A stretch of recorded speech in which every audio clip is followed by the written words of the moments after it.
式开始录了哈。好，各位硕班的同学大家好。那今天我们邀请我们那个硕班的同学那个李佩安来介绍一下菲律宾如何打击这个诈欺犯罪。之前我有请那个他正好介绍过菲律宾如何打击那个毒品犯罪的，还有 human trafficking。那我就想说，这次请佩安来介绍一下这个菲律宾 how to find fraud crimes the Philippine perspective。那佩安是来自于菲律宾移民局哈，他担任移民官，菲律宾的移民官有好几年的时间，差不多2年左右。好啊，那个佩安，那你首先introduce yourself and then you introduce and present your paper. OK， 那现在可以开始了，佩安，你先自我介绍啊，然后再来就介绍这个论文，然后你介绍第几页的时候要记得跟我们讲哦。好，那你开始。Okay, so 大家好, good evening everyone. I am Angela Lee from the Philippines, and I'm currently studying Masters under the Border Police Department. In the Philippines, I am an immigration officer assigned at the Ninoy Aquino International Airport. And today, I will be discussing with everyone how to fight fraud crimes from the Philippine perspective. 大家好，我要报告的是怎么防治诈欺犯罪的菲律宾观点。我大部分的报告就会用英文，如果你们有问题的话，就可以随手问我。First, allow me to give an overview of my report. The issue of fraud crimes in the Philippines has been increasingly prevalent over the years because of the ever-evolving scam industry, not only in Southeast Asia, but in other parts of the world. Also, because of the COVID-19 pandemic, most of these fraud crimes started to find their avenue in cyberspace. Given the emerging artificial intelligence, or AI, which could be another challenge in combating cybercrimes, the Philippines is actively working on strengthening its legal framework to address the issue. So my report will be primarily divided into 4 main parts. 第一部分就是定义私诈。First, I will be defining fraud and other key terminologies. 第二部分就会提供菲律宾和东南亚私诈的背景。Second, I will give everyone a background on fraud crimes, not only in the Philippines, but also in Southeast Asia. 第三部分就会讨论解决这些犯罪的现行法律。Third, we will go through the current laws that address fraud crimes. And 最后我会提供见解。Lastly, I will share insights that I have made during this research.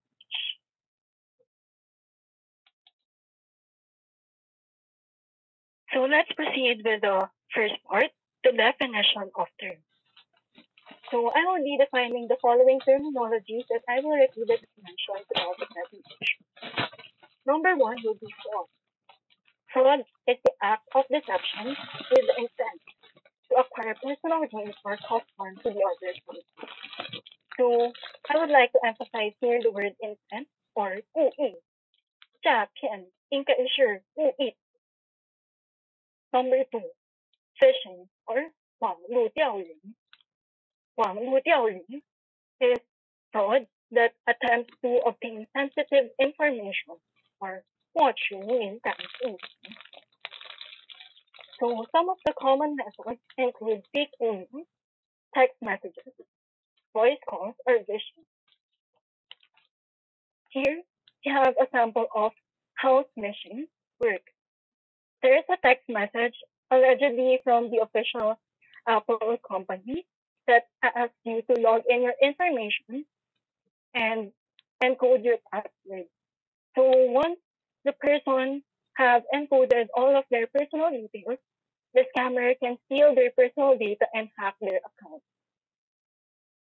Third, we have online scam. Online scam is the act of fraud conducted in cyberspace, and this is more general in terms.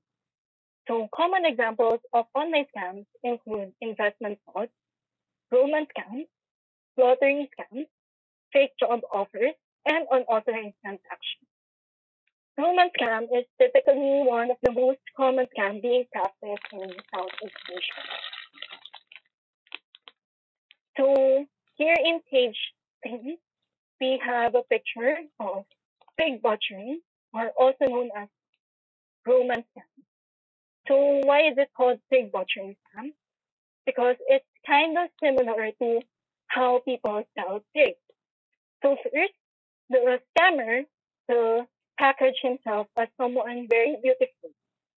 And then the scammer will look for a target victim.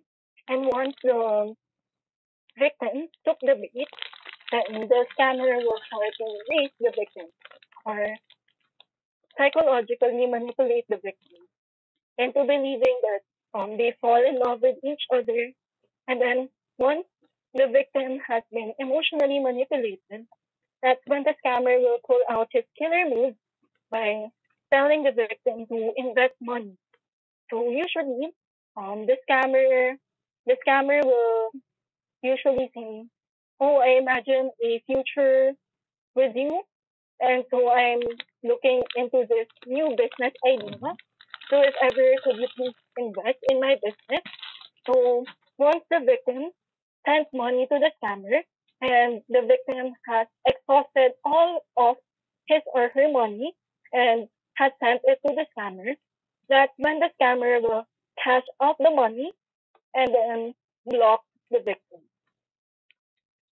So this pig butchering scam is only one of the many online scams being done or being conducted in most of the scam calls. And now we will dive deeper into the topic and we will move forward to part 3 of the presentation, which is the context. So we are now in page 3. Page 2. 3.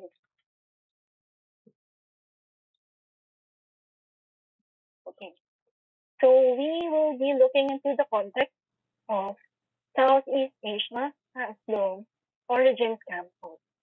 So I think most of us have an idea that most of the scam hubs operate in Southeast Asia.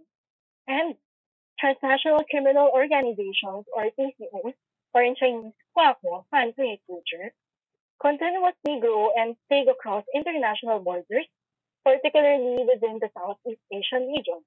And according to the United Nations, Southeast Asia is dubbed as the ground zero for the global scamming industry, or 全球诈骗产业的中心点. As of the June 2025 Interpol report, 90% of human trafficking facilitators, or 人口贩运协助者, originate from Asia. And Southeast Asian countries account for 74% of the global destination countries of human trafficking victims. So just to share with everyone my personal experience as an immigration officer in the Philippines, this is actually what we usually look out for. So there are Filipinos who try to leave the Philippine territory and they pretend to be someone as tourists, but actually they have transacted with illegal human trafficking recruiters who promise them that they will be giving them jobs in, for example, in Cambodia or in Myanmar. But in front of us, immigration officers, they will just tell us that they will be traveling to Thailand or let's say, for example, for Vietnam. But what they're planning to do, once they arrive in Vietnam or in Thailand, they will get in contact with the illegal recruiter, and these victims don't usually know what they signed up for.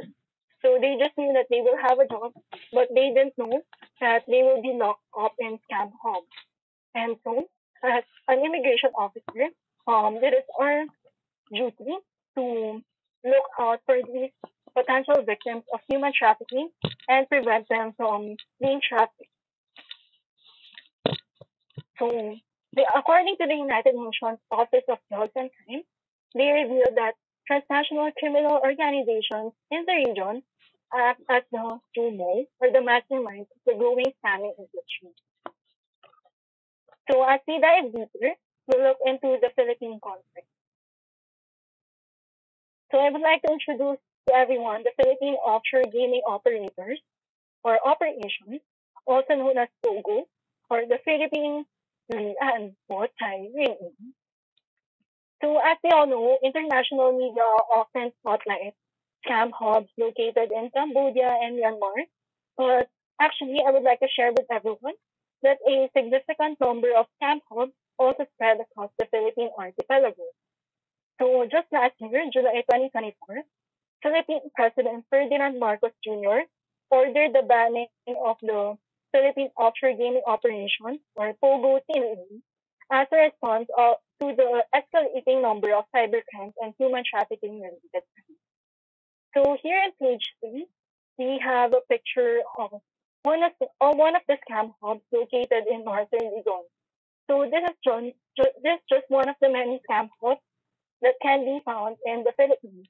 And while most of them can be found in northern area of the Philippines, they have also locations in central Philippines, and they also have locations in southern Philippines.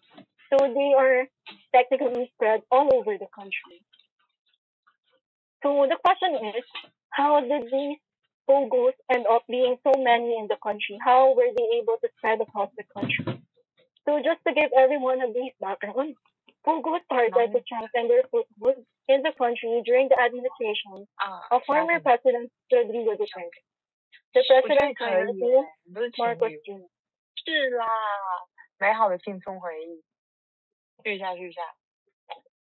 As part of his foreign policy of pivoting towards China. 我期待你们的打扮。培养你继续报告啊。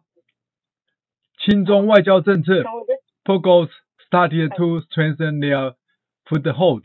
继续，培安 ，continue。During the administration of Rodrigo Duterte, he wanted to strengthen the relations of Philippines and China. So he started accepting POGOs within the Philippine territory, and they would want to, in order to improve Philippine-China relations, and he was also hoping to significantly boost the country's economy. True enough, POGOs generated $1 million revenue as it benefited the Philippines' property and services sector. So, Filipinos were able to have more jobs because of the opening of the POGOs in the country. However, it is important to note that these benefits were overshadowed by negative impacts. While the Philippines earned an approximate of $2.8 billion annually, the country also lost a significant amount of approximately $4.5 billion annually. And it not only caused economic losses, but it also dampened foreign direct investment and tourism in the country. So people wouldn't want to go to the Philippines anymore because they feel that it's kind of dangerous because of the POGO also, there has been so many cases of human trafficking, forced labor, and fraud crimes in the country. And so, Marcos ordered the banning of POGO, and last October 2025, Ferdinand Marcos Jr. officially institutionalized the banning of POGO by signing the Republic Act number 12312, or the Anti-POGO Act of 2025, to prevent cybercrimes and human trafficking from happening. So, as we dive deeper, let's look into the statistics further. So, according to the Cybercrime Investigation and Coordinating Center, or 网路犯罪调查与协调中心, cybercrimes in the country tripled in 2024 compared to 2022. So, among the 10,000 companies that has been reported to the CICC, 35% of them are consumer fraud, while 32% of them are online fraud. Furthermore, in the first half of 2025, over 5,000 people were arrested for cybercrime. And they usually target victims from vulnerable groups such as overseas Filipino workers, senior citizens, and low-income individuals. So here in page 5, we have a picture, a screenshot of a news that blew up just this year. So there's a senior citizen in the Philippines that lost his entire life savings because the scammer took away all his money. So how did the scammer do? How was the scammer able to scam the senior citizen? The scammer pretended to be someone working from the government agency and informing the senior citizen that they are updating their data in the system.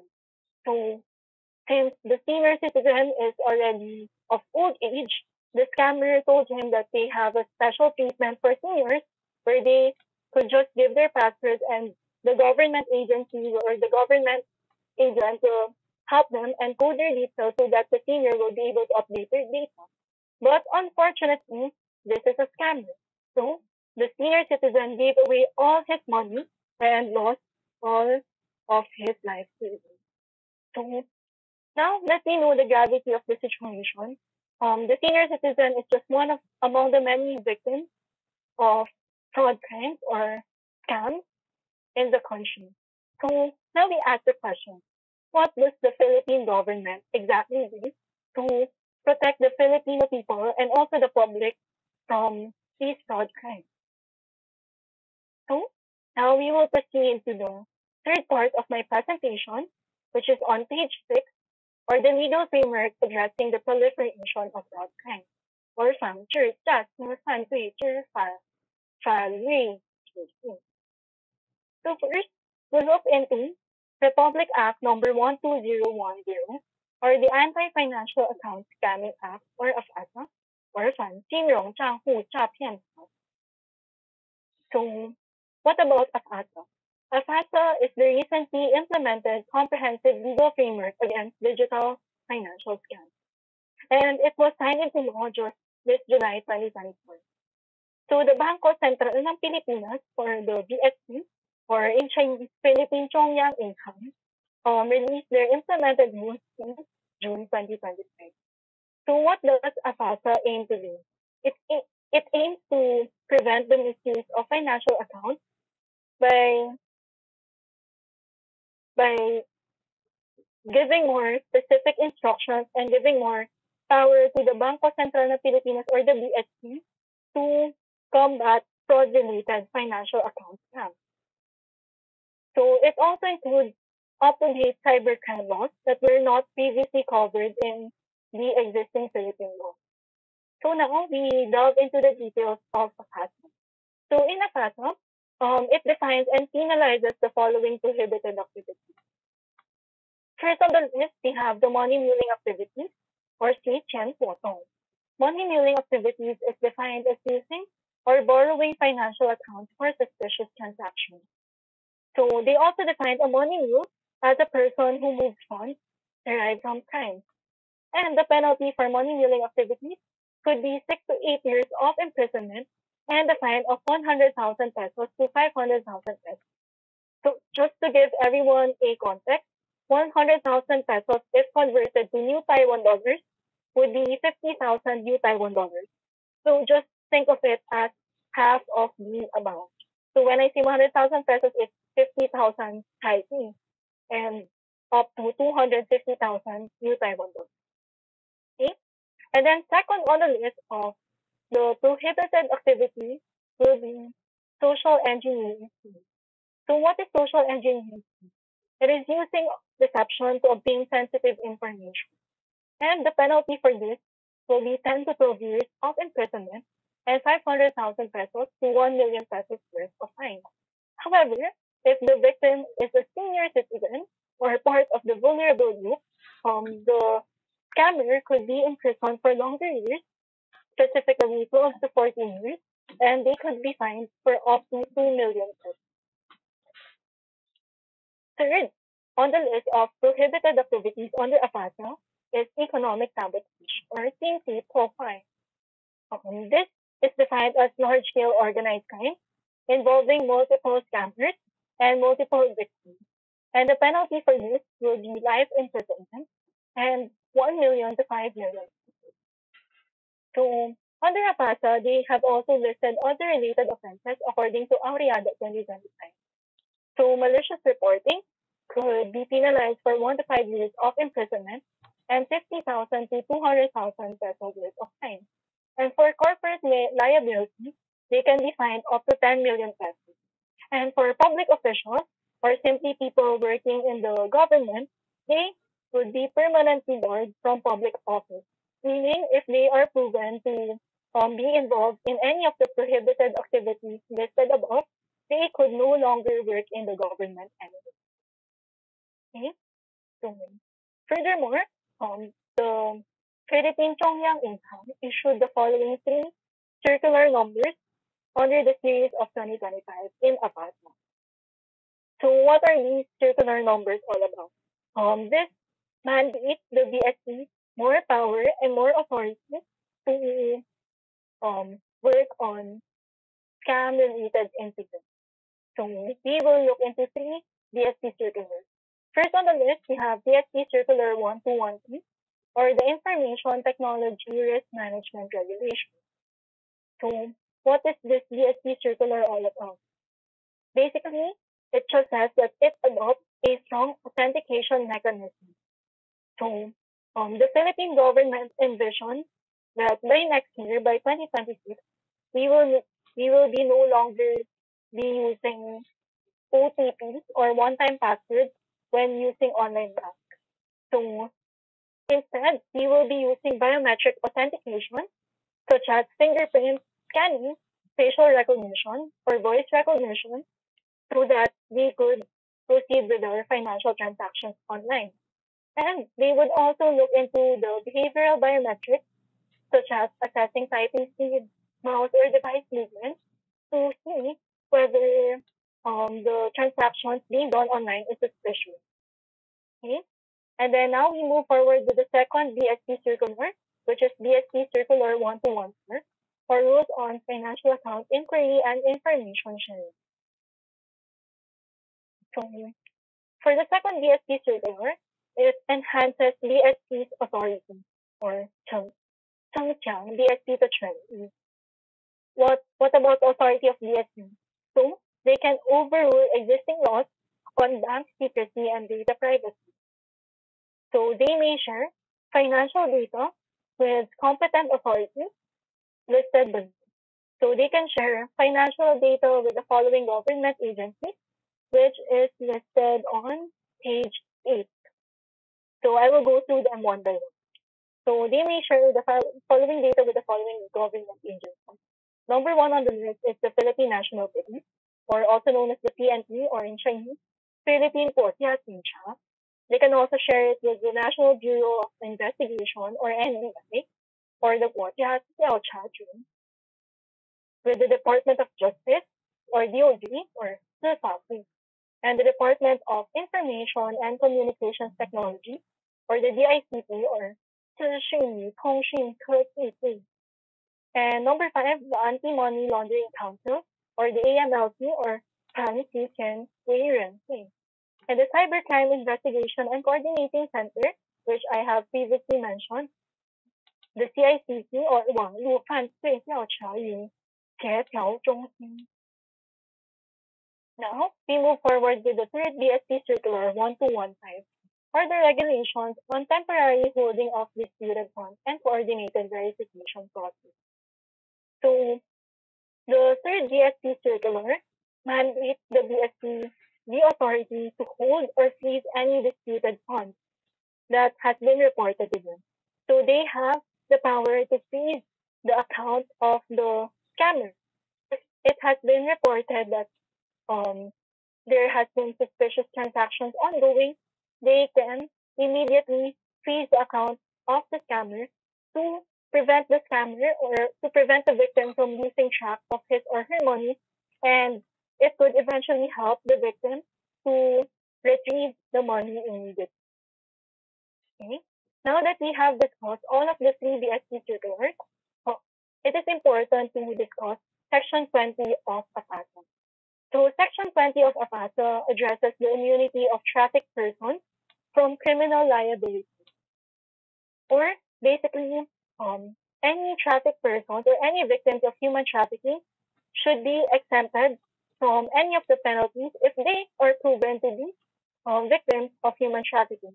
And this is according to Republic Act number 9208 or Anti-Trafficking in Persons Act of 2006. And furthermore, under Section 22 of AFATA, I would like to emphasize international cooperation in criminal matters must only be done on the basis of reciprocal legislation and domestic law. So, 国际合作.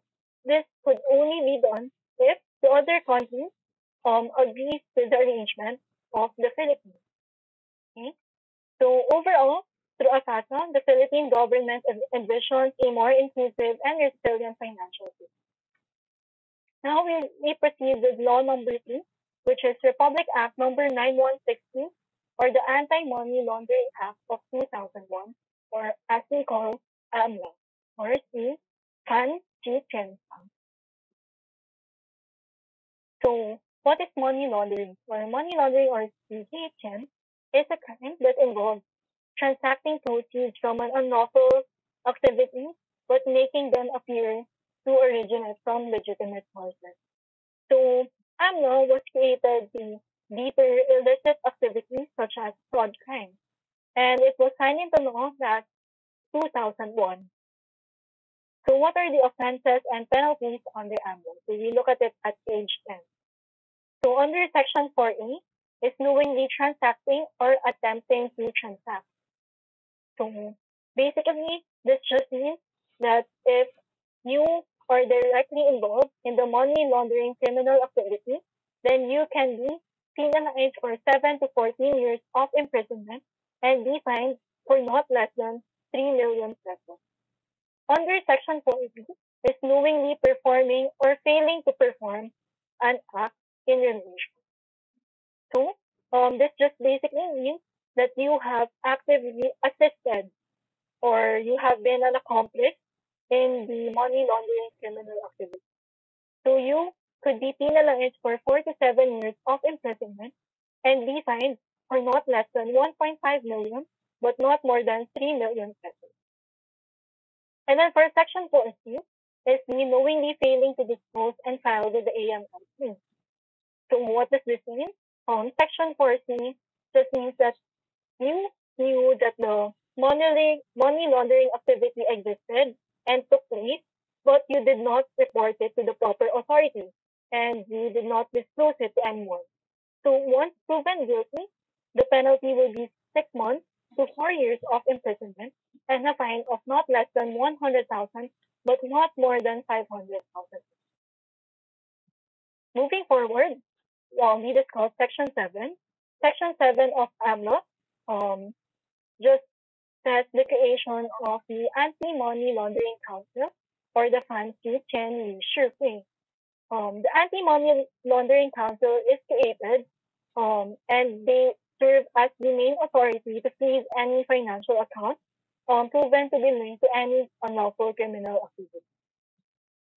Okay, now we move forward to Law number 3, or Republic Act number 10951, or the Revised Penal Code on Traditional Fraud. So, this RA 10951 is actually the oldest law that has been established, and it is dated way back to 1930.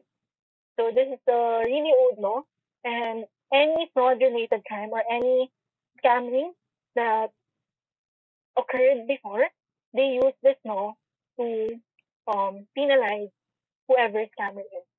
However, since the law has been outdated, they updated it last August 2017 with the following penalties and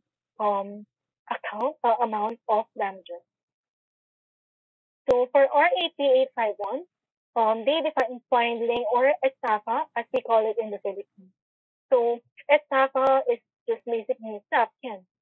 So this refers to defrauding another person through deceit to gain their money. So the penalties listed under the Revised Penal Code is number 1, if the value of damage is over 2.4 million, but not over 4.4 million, the penalty is prisión mayor or 6 to 12 years of imprisonment.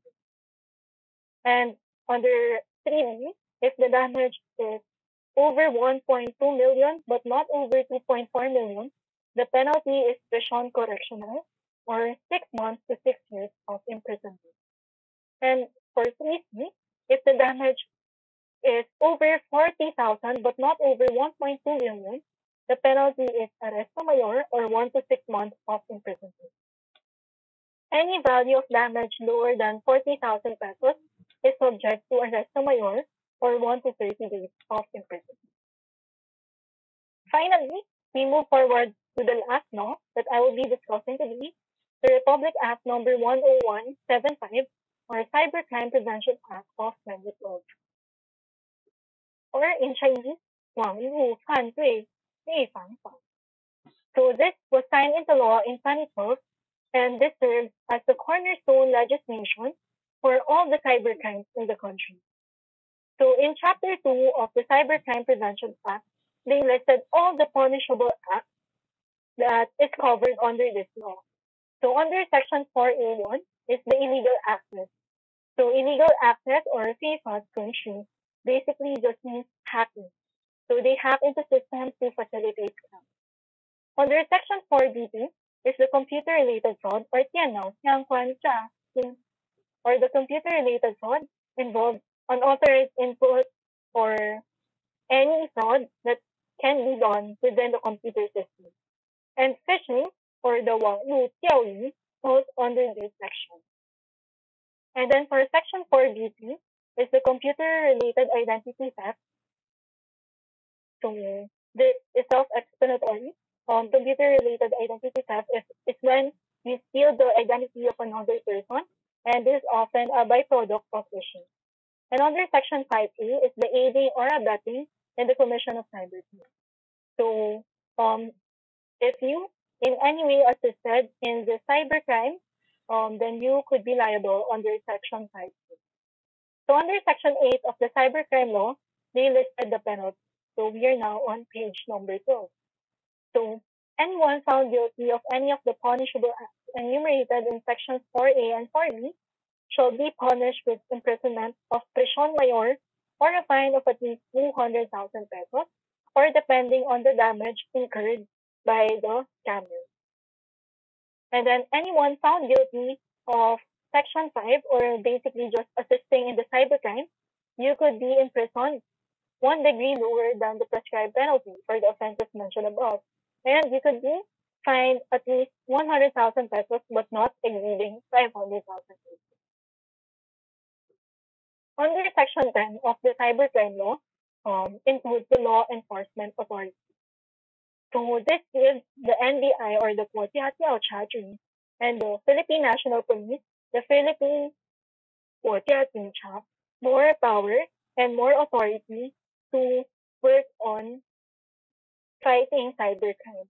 So the Cybercrime Law mandates NBI and the PNP to organize a special cybercrime unit to exclusively handle cases related to cybercrime. Okay, and then now we move forward. 等一下，佩安，佩安，那个这个部分第4哈 ，NBI 国家调查局 and PNP 菲律宾国家警察 are responsible for the efficient and effective law enforcement. NBI and PNP shall organize a cybercrime unit. 组建网络犯罪单位，组建你要加一个防治网络犯罪单位，你知道吧 ？Prevent， 嘿，对，组建防治或者说打击，打击网络犯罪。一般你这样写的话，好像那个菲律宾国家调查局，菲律宾的那个国家警察，他从事网络犯罪一样，组建网络犯罪，你要加一个组建打击网络犯罪单位，或者组建防治网络犯罪单位。好，继续 continue。好，谢谢老师。不会，继续。So under Section 22, we're now moving forward to page number 13. So under Section 22, mentions the international cooperation or 国际合作. So similar to AFASA, international cooperation can only be done on the basis of reciprocal legislation and domestic law. Okay? And then, under Section 23 of AFASA, this mandates the Department of Justice or 司法部 in all matters related to international mutual assistance or 国际司法互助 and extradition or 引渡. So the DOJ is the primary government agency responsible for handling international related cybercrime. Okay? And under sections 24 to 26, is the creation of the CICC or the Cybercrime Investigation and Coordinating Center or 网路犯罪调查与协调中心. So what is the CICC actually doing? So they are the ones assigned for the formulation and enforcement of national cybersecurity plans or 国家网路安全计划. And they also have the computer-related response team or also known as the CERT, wherein the victims can call these hotlines and immediately report any incident of cybercrime to CICC. So now that we have gone through all of the Philippine laws that aim to combat cybercrime and other fraud-related crimes, I would just like to add this segment of what can the victims do when they get scammed. So as a victim, it is very important to first gather evidence, such as screenshots of your emails, your chat logs, and bank statements. And the victim may also consider consulting a lawyer, and they may also file the report to authorities. So the following legal remedies can be sought. Number one, the criminal legal remedy. So they may file a complaint and await if the evidence is sufficient for the case to move forward. So such then can prosecution and penalties be paid. As for private complaints related to estafa, victims can directly file at the municipal or regional trial court or the 市级审判庭 or 地区审判庭 if the amount of damage does not exceed certain thresholds. And it is also important to emphasize that victims can also file for witness protection or 证人保护 if they want to testify against scammers, and they will be protected under Republic Act number 6981. As for the civil legal remedy, victims can file a suit for actual damages and moral damages for emotional suffering that they have gone through. And courts may issue temporary restraining orders to freeze assets and stop ongoing scams, especially those accounts of scammers. And the victim, if there are multiple of them, can file class suits so that they will have stronger evidence and the scammer can face stronger consequences under Philippine law. However, it must be emphasized that any of the scam-related incidents or cybercrimes must be reported within 10 days only, so that the Bangko Sentral ng Pilipinas or the Philippine Tongyang Inha can immediately take action and retrieve the funds from the scammers. So we proceed with letter C of page 14. So where to report phishing on online scams. So I have mentioned so many government agencies in the Philippines, and I understand it kind of gets confusing. So I will delve into the detail and mention their specific functions. So for the Philippine National Police or Anti-Cybercrime Group or PNP-ACG, they serve as the primary responder for cybercrime, including phishing and scams. So for smaller scale scams, the victim may report it to the PNP-ACG.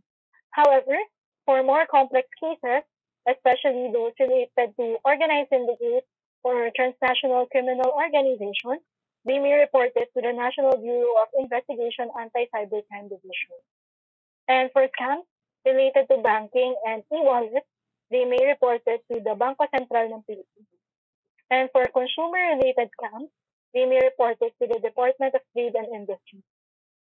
As for investment or securities-related scams, they may report it to the Securities Exchange Commission.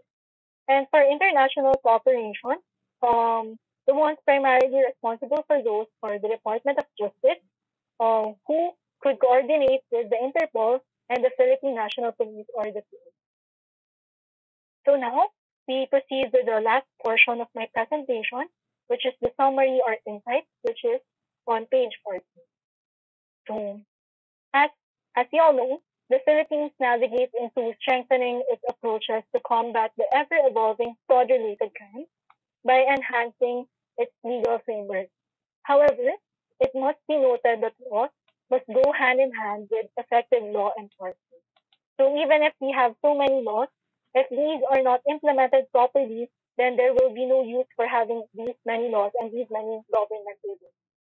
So upon researching into this report, I have 3 recommendations for the Philippine government to further look into. So the first recommendation I have is to increase institutional capacity and liability, or 提高机构能力与责任. So the state has no responsibility to protect its constituents. Hence, the state must invest more in increasing the capacity of its agencies, particularly the competent authorities mentioned above that focus on combating cybercrime. The state must invest in research and development of these agencies for them to create preventive measures against the challenges posed by artificial intelligence or AI and deepfakes. Because the scammers are continually evolving their schemes, so the state must also continuously evolve their preventive measures to combat the schemes of the scammers. And in addition, the state must reiterate the liability of financial institutions, as protecting the public must be the state's main priority. So the financial accounts must not be shouldered solely by individuals, but by institutions also. So we should stop pinning the blame on the victim that they were not so careful enough into believing the scammer, but instead, we should also, as the state must also hold these financial institutions liable. And then for my second recommendation is to enhance interagency coordination both locally and internationally. So, 加强国内和国际的机构间协调. So, locally, the Philippine government agencies must enhance its interagency efforts and must not exist in silos to successfully combat fraud-related crimes. So, the Philippine government agencies must work hand in hand. Even if they have specific functions, they must coordinate with each other so that they would be more efficient in combating cybercrime. And internationally, the Philippine government must strengthen its relations with other countries involved in global scamming industry, particularly in Southeast Asia. After all, I believe that regional problems must be solved regionally. 区域问题必须区域性解决. So even if the country has solved the problem within its territorial borders, the chances of the scamming industry just transferring to another country with more lax laws is highly possible. So in order to combat cybercrime, they must take into account the borderless nature of these crimes. And moving forward for the third and last recommendation, they must invest heavily in information exchange or 投资与信息交换. Institutions must work on information campaigns to spread awareness to the public, particularly those in rural or remote areas, who are usually the main target demographic of scammers. And by the spirit of reciprocity, the Filipino citizens, on the other hand, also have the responsibility to report such incidents to aid government agencies in assessing latest fraud schemes and patterns. So as Filipino citizens, we should also be responsible in reporting any of the cybercrime incidents that we have encountered, because this could help the government agencies improve their intelligence data, and better combat or better fight these fraud crimes. So here, on page 16, I have a screenshot of a text message that I have received from Maya. Just for context, Maya is an online banking in the Philippines. So this part of their information campaign, and as you can see here, they have sent a fake job offer. So they say, Maya is urgently hiring part-time staff, and you could earn 6,000 to 8,000 pesos per day. Click here to apply. However, they noted that stop. Maya will never send links or text job offers. So this is just one of the many steps that the financial institutions have taken because of the newly implemented law, the ASASA, as part of their information campaign to better inform the Filipino citizens of the scams that they could potentially fall into. And then for letter B, the Philippine government must also aggressively innovate its real-time data sharing to easily track down crime and prevent illegal transactions.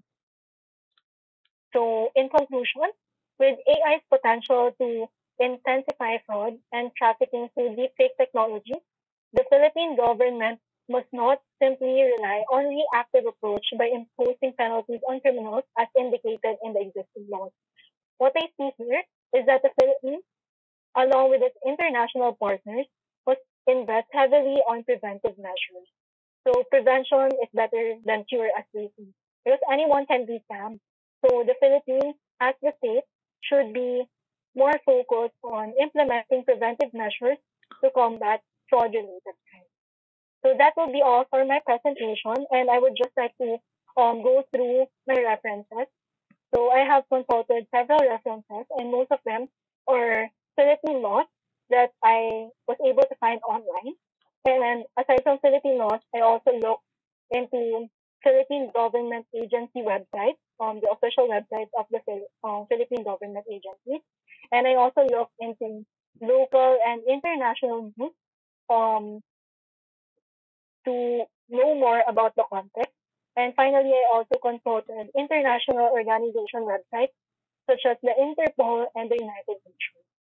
So that would be all for my presentation. Thank you everyone for listening. If you have any questions, feel free to raise them. Thank you. 现在你报告完了。报告完了。啊，你报告的很专业啊，你后面还有那个参考书目，到时候如果有适当的，因为今年的研讨会已经结束了，明年的国际关系刚好有2篇，一个是我指导的那个，有2篇投稿，没关系，还有其他的话我再跟你讲哈。那各位研究生好，那佩安他这个报告的非常好啊哈。他的这个，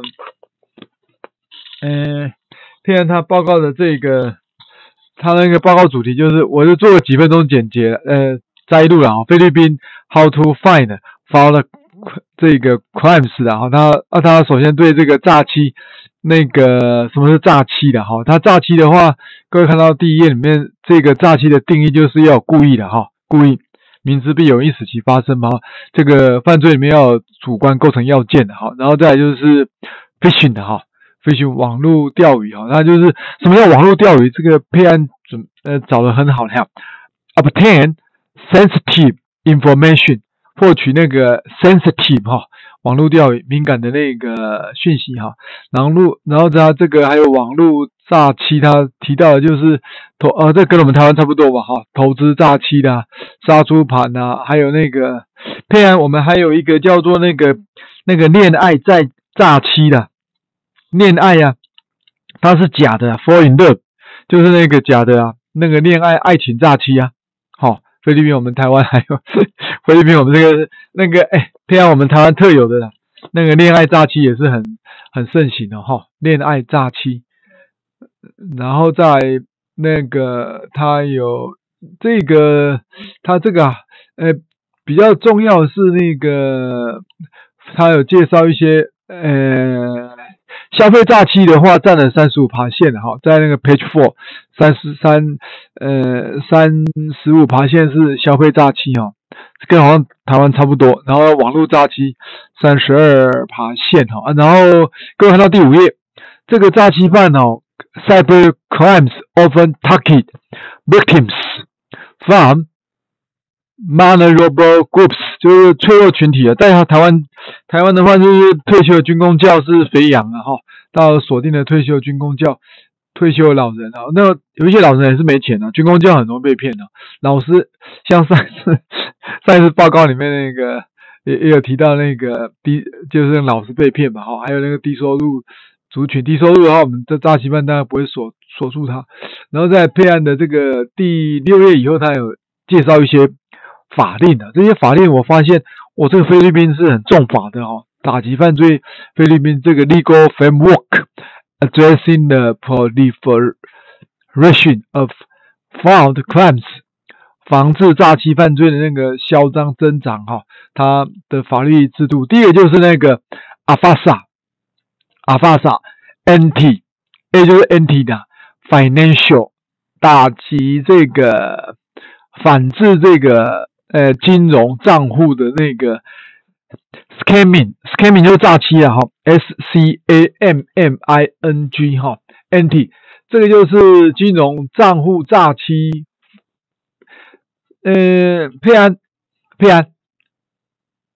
那个你在翻译的时候啊哈，那个我们法律有总共有4种名称的哈，法律、条例、通则，你这个可能把它翻译成反金融账户诈骗条例会比较好。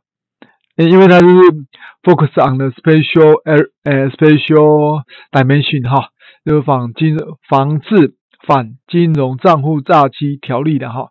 然后他们这个阿法萨哈是防治数位金融诈欺的一个综合性的法律 ，comprehensive legal framework against digital financial scams。SCAM 就是诈欺的哈，然后这个他说这个好像他们的主管机关是菲律宾的中央银行 BSP Banco Central NG Filipinas BSP 就是菲律宾的中央银行，它是数位金融诈骗的综合性法规，事实上就是反金融诈骗防治条例啊哈。菲律宾的那个主管机关是那个菲律宾那个中央银行，然后他们打击那个，各位看到第6页里面打击 money activity 哦，这个菲律宾洗钱叫做 money 的 money， 我们叫 money laundering 啊，他们菲律宾叫 money laundering， 然后这个洗钱的话 money launderer a person moving funds derived from crimes 从犯罪所得的话，他6到8年，这个都打他们那个是重罚的哈，这个阿法萨就是防治金融账户诈骗条例啊，他们的重罚罚得很重6到8年，处6到8年的有期徒刑，然后社交的那个工程手法哈，他要处罚10到12年哈，他说使用 using deception to obtain sensitive information 用不法手段获取那敏感的讯息哈。像这个护照什么这个除了这个菲律宾是重罚好，然后接下来我们看一下这个阿法萨，他也打这个是这个条例的哈，反金融账户诈骗法哈，阿法萨哈，这个他也打击这个，各位看到第7页，打击经济破坏 economic sabotage 哈，然后大规模的组织犯罪是各位看到penalty 哈 ，life imprisonment 这个我们国家这个在犯罪学里面，经济犯罪算是这种轻的犯罪了哈，轻犯罪，所以他要处到有期徒刑不容易啊。菲律宾给他处那个终身监禁的有期徒刑，终身监禁有期徒刑。其他阿巴萨应该是特种刑事条例的特别法，刑事特别法我觉得他说这个 malicious 恶意的，就是谎报这个没有谎报的话就是1到5年然后公司的责任，公司没办法，企业法人、财团法人没办法给他羁押嘛他就是处那个10个百万就是1亿的菲律宾币的还有公务员是终身的禁止就是从事公职的好，那中央银行他还发布了 issued the following three circular numbers， 就是在2025年一系列的，所以那个佩安找的资料是蛮新的哈。第一个是 BSP 菲律宾中央银行的 Circular 1213资讯信息技术风险管理条例的哈 ，Information Technology 哈 ，IT 的风险管理这个佩安在那个 page 第7页哈，那个 regulation 就是规则的哈。翻译条例的话很容易让人误以为是那个法律因为我们中华民国法律有法，第二名是 re， 第三个条例通则可能把它翻译，因为是 regulation 可能翻译成那个行政规则的就是资通讯息科技的那个风险管理规则，行政规则的第一个规则就是管理资通讯的第二个规则是金融账户查询跟讯息共享规则，如果行政规则financial account inquiry 就是查询嘛and information sharing 就是中央银行根据阿法萨发布了三个行政命令的3个行政命令然后各位看到第8页，这是菲律宾，如果想研究菲律宾如果打击诈欺犯罪这些恐怕还有其他相关犯罪的像 PNP Philippine National Police PNP 菲律宾国家警察NBI 我们是法务部调查局他们是国家调查局，菲律宾都有调查局DOJ 这个比较容易理解，司法部嘛各位看到第9页里面的 DICT Department of 资讯还有资通讯科技部了这菲律宾还蛮进步的他们有资通讯科技部，我们是资通安全署了我们是个安全署而已，我们还没有部他们已经弄到一个部会的单位了还有反洗钱委员会的，我们是法务部调查局的那个洗钱防治处了他们是提升到一个 AMLC Anti-Money Laundering Council 然后还有网络犯罪调查及协调中心CICC Cybercrime Investigation and Coordination Center 这是他们的相关单位。然后阿巴萨他那个菲律宾的主管机关是菲律宾的中央银行嘛，菲律宾那个阿巴萨这个法律又定了第3个行政命令，在那个各位看到 page 9 BSP Circular 1215这个就是 regulation 行政规则 on temporary 就是资金的那个那个叫圈存的holding a disputed funds 就是有我们叫细征了争议的这个资金，还有 coordinated verification 协调查核 verify 就是查核嘛verification 查核的那个过程的流程的规定好，这个圈的我们那个菲律宾中央银行它说赋予 BSP 这个行政命令这个争议资金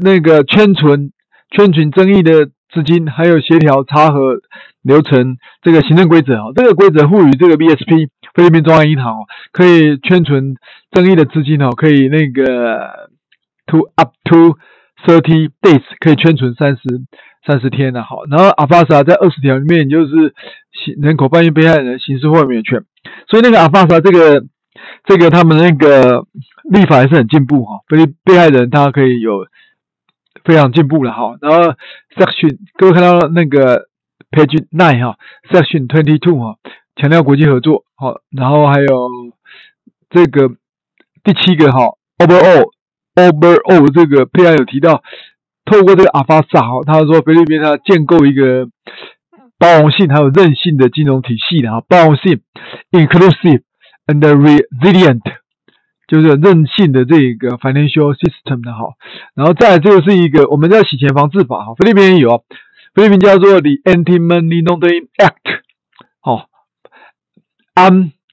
AMLA 我看佩安好像把它念成 AMLA 反洗钱防治法，台湾叫洗钱防治法各位你看那个 section 4A 故意的交易然后企图去交易他企图而已各位企图attempt 他可以处7到14年那个有期徒刑的然后各位看 section 反洗钱防治法 4B 刻意的这个 failing to perform an act 他说有关于这个任何金融的这个涉及到非法的活动哈，涉及到从事非法活动哈，他说任何的那个从事洗钱的非法活动他这个是处这个导致，然后这个活动导致这个促进了这个洗钱的犯行这个是处4到7年然后 Section 4C 他说knowingly failing to failing 没有去揭露然后没有去跟那个谁跟 AMLC 提出报告金融委员会防治洗钱委员会提出报告的话，他也是处6个月到4年有期徒刑，没有报告而已这个很重的第7条反洗钱第7条他有设置一个反洗钱的委员会的他说冻结任何有可疑的那个，他授予这个反洗钱委员会冻结任何有那个疑义的那个账号然后再来就是那个刑法也有打击这个诈欺罪的在那个315条里面那个诈欺的那个swindling or festafa 打击诈欺，这个在刑法里面的315条他这个他处这个打击诈骗他们可以处到6到12年我们是诈欺，我们打击诈欺我们有订定一个防治诈欺犯罪危害防治条例，我们是采取特别法的但是我们刑法也有了那防治诈欺犯罪条例重罚也是重罚这菲律宾的他们很多都处6年6年有期徒刑然后1到6个月各位看到 C 就会看到他们那个诈欺那个诈骗所得被害所得的金额拿分等级，然后他那个处罚那个有期徒刑也不就是相对应的诈骗越多的话处得越重。然后第4个法令在那个第11页里面叫做网络犯罪预防法，网络犯罪 Cybercrime Prevention 2012年的网络犯罪预防法。网络犯罪，台湾在防治网络犯罪方面，因为网络犯罪我们好像用刑法来制裁各位你看这个在2012签订了这个网络犯罪这个预防这个菲律宾这个有的法律还蛮专业的我们台湾是有防治诈欺犯罪危害防治条例洗钱防治条例、毒品危害防治条例，然后还有制造安全法。网络犯罪我们好像是规范在刑法里面它有订定一个叫做网络犯罪预防法的Cybercrime Prevention Act 2012网络犯罪预防法。我们看它第一句话他说这个 served as 他就当做一个什么 the cornerstone 那个 legislation 这个就是很重要一个那个就是基石立法，就是那个叫什么里程碑就对了，菲律宾在打击网络犯罪一个很重大的 cornerstone 的里程碑的立法这叫 cornerstone legislation 然后它有像网络犯罪诈欺防治条例里面的第4条第2项第1款非法存取，然后呢他们打击的犯罪，然后呢还有打击电脑相关的犯罪第4条第 B 项第 B 项第2款，然后再来是各位看到第12页这个打击网络犯罪诈欺防治条例的第4条第 B 项第3款，这是电脑认证有关他是说什么转移然后去意图 intentional 意图去取得还有非法使用 misusing 滥用，还有删除 deleting or identify information 就是删除其他人的资讯，然后也处罚帮助犯也处罚教唆犯。我那个英文的教唆叫 abetting 帮助犯叫 aiding。第5，在这个规范在打击网络诈欺犯罪第5条第 A 项里面的好，然后接下来就是这个打击网络犯罪第10条它赋予菲律宾的那个调查局国家的调查局，还有赋予 PNP 菲律宾的国家警察来组建那个佩安刚刚我提到不是组建网络犯罪勘会这感觉好像那个国家调查局跟菲律宾国家警察跳下来跟网络犯罪集团那个进行犯罪合作，那个应该叫做组建打击网络犯罪单位了哈。他们这个是导入很重视这个，然后在22条是国际合作，好，然后再来是23条，司法部要重视这种国际司法互助了哈。就是在打击网络犯罪里面，他们有特别提到打击网络犯罪，菲律宾打击网络犯罪的24条到25条、26条，要建构一个赋予这个网络犯罪调查协调中心的哈。他说这个是一个跨单位的 body 司法单位，然后在那个直接隶属于总统的哈，总统办公室哈。各位你看 ，an interagency body under the office of the president。所以这个网络犯罪调查及协调中心，菲律宾非常非常重视，他已经直接隶属于总统府了。好，然后菲律宾还有一个国家网络安全计划 （National Cybersecurity Plan） 哈。那个配案，你如果有机会可以介绍一下国家网络安全计划。然后再来就是这个其他的说，这个是说网络诈欺的可以报案的或者网络犯罪的打击网络犯罪，有菲律宾有一个菲律宾警政署下面一个打击网络大队的哈，然后还有一个国家调查局里面有网络犯罪配案，你看一下那个 page 14哈，国家调查局打击网络犯罪处哈，然后再来是菲律宾中央银行，还有贸易工业部。然后证券交易委员会，好，他那个配案最后提出几个建议啊，第一个是增加这个执法机构的那个执法能量，还有课予他们责任的哈，所以就是增强这个 NBI 啦哈 ，PNP 这 NBI 就是国家调查局 ，PNP 就是菲律宾国家警察哈，然后法务部啊哈，然后还有这个其他的单位的哈，刚才提到一些。涉及到打击网络诈欺犯罪的哈，就是增强他们的执法能量了哈。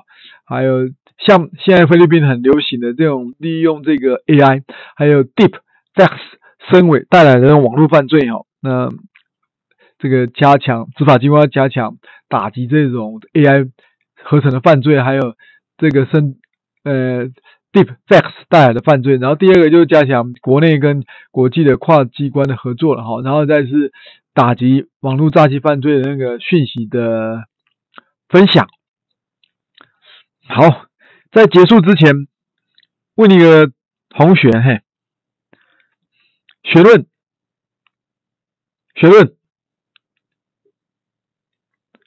或者说雅竹，你听完有什么感想？